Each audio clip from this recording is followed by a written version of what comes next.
The Holy Prophet Muhammad ﷺ spent all his precious life to guide the people to the right path. But despite of all his attempts to unite his nation in terms of deed and creed, some incidents interfered in this course and caused occurrence of deviations and disunities in the nation of Islam, especially after the departure of the Holy Prophet. One of these events which changed the course of the history of Islam took place beside the deathbed of the Holy Prophet ﷺ. As narrated in several authentic books, the story was as follows. It was the last Thursday of the life of the Holy Prophet, and he was in his deathbed, and in the house there were some people, including Umar ibn al-Khattab. When the Holy Prophet said, "Come, let me write for you a statement, after which you will never go astray." But Umar said, "The pain has overcome the Prophet, and he talks in delirium, and you have the Quran, so the Quran is enough for us." The people present in the house differed and quarreled.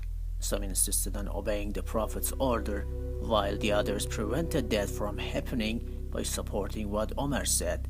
When they caused a hue and cry before the Holy Prophet, which is inadmissible, the Holy Prophet drove them out by commanding them to go away. Now let's analyze this event carefully. By saying the pain has overcome the Prophet, Omar questioned the infallibility of the Holy Prophet ﷺ, while the Holy Quran testifies that in the following verses, "Your companion, the Holy Prophet, is not in error, nor has he gone astray, and neither does he speak out of his own desire. That which he conveys to you is but a divine revelation which has been revealed to him."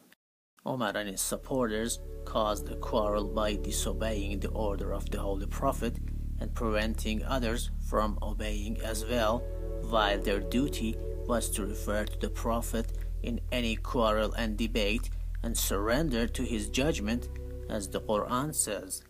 "But no, by your Lord, they can have no faith until they make you, O Muhammad, judge in all disputes between them, and find in themselves no resistance against your decisions, and accept them with full submission."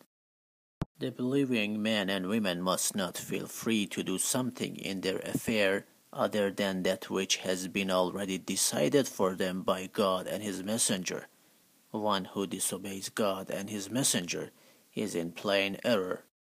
Omar and his supporters caused a hue and cry before the Holy Prophet, while the Quran prohibits that in the following verse. "Believers, do not raise your voice above the voice of the Prophet.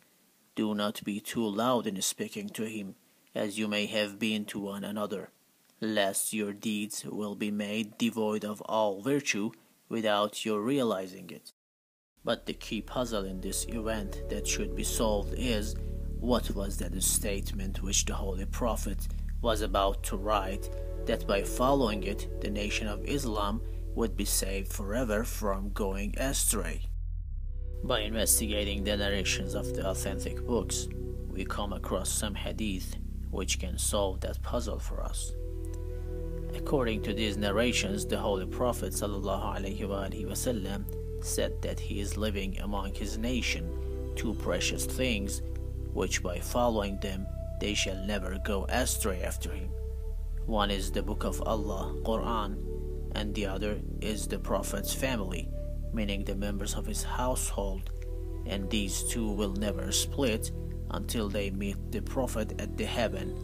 Then he warned his nation and said, "Be careful how you treat these two precious things in my absence." Now pay attention to these two phrases in each of these narrations.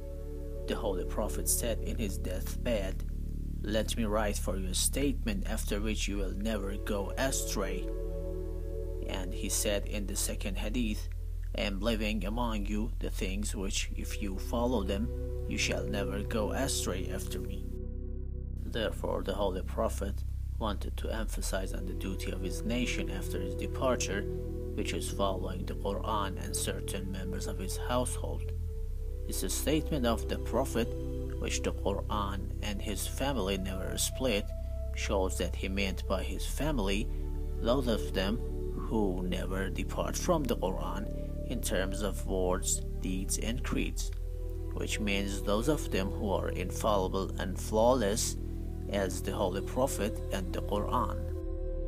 Hence, in every era, there should always exist an infallible and flawless member of the household of the Prophet, whom the nation of Islam should follow as their leader beside the Quran, so that they never go astray. But Umar interfered in this course by accusing the Holy Prophet of saying delusions due to his illness, and said that the Quran is enough for us, which shows that Umar knew what the Holy Prophet was about to write, and since he wasn't satisfied with the leadership of the Prophet's family after him, he said the Quran is enough for us, which means nothing other than Quran. In this case, the leadership of the Prophet's family is neither necessary nor wanted. And with the help of his supporters, he prevented that critical prophetic statement from being written, a statement that could save the nation of Islam forever from going astray. Therefore, he and his supporters are the source of all the deviations, disunities, and conflicts in the nation of Islam, and this way they became an instance of this verse of Quran. They rejected them because of their arrogance and injustice, although their souls knew it to be true. So see how terrible was the end of the corruptors.